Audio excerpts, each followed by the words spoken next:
Hey, what's going on, guys? I'm going to talk to you today about how Germany, for the first time, has officially recognized that they're going to commemorate remembering the homosexuals that were persecuted in Nazi Germany. Now, I do not have a problem with that. I think it should be recognized. It did happen. However, in more context to this, I don't think a woke agenda should be promoted by this because it shouldn't be. I mean, nobody should promote an agenda one way or the other with this. Is to commemorate persecuted people. And persecuted Jews were persecuted because of their religion and their affiliation. Homosexuals were persecuted as well.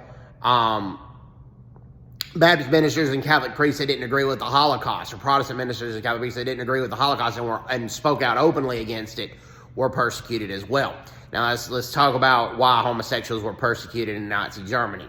Now, there was a lot of homophobia within Hitler's Nazi party, but particularly Heinrich Himmler, who was the leader of the SS, he wanted homosexuals persecuted for their sexuality. And for them preferring the same sex over the opposite sex to have intimate relations with or marriage with. However, Hitler did not feel that way. Hitler was not what one would call a social conservative. Hitler, where the persecution of homosexuals started under Hitler's regime, had nothing to do with the sexual orientation. He had a leader in his group called the Brown Shirts that went out and persecuted political opponents. It was a group called the Brown Shirts. Well, Ernst Rohm was the leader of the Brown Shirts, and Ernst Rohm was openly homosexual, and Hitler didn't have a problem with it.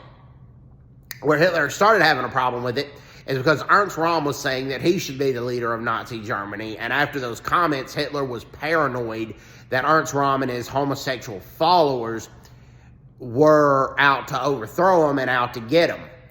And so that's when the purge of homosexuals started under the Nazi regime.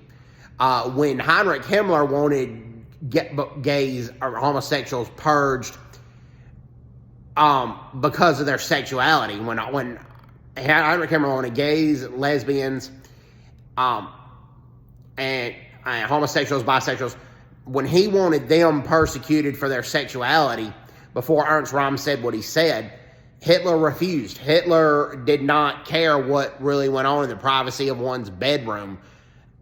Where the persecution of homosexuals started was when Ernst Rohm, who was openly homosexual, and Hitler didn't care that he was openly homosexual. Hitler cared when Ernst Rohm said he would have been a better leader than Adolf Hitler. And Ernst Rohm said he should have been the leader of Nazi Germany. That's when Hitler went out and started persecuting the homosexuals in Nazi Germany. And before that, when Himmler wanted them purged and out of the Nazi party, before Ernst Rohm said what he said, Adolf Hitler refused. Hitler was not a social conservative by any stretch of the imagination. So anyways, hope everybody's doing well. Take care. God bless you. Bye-bye. Bye-bye.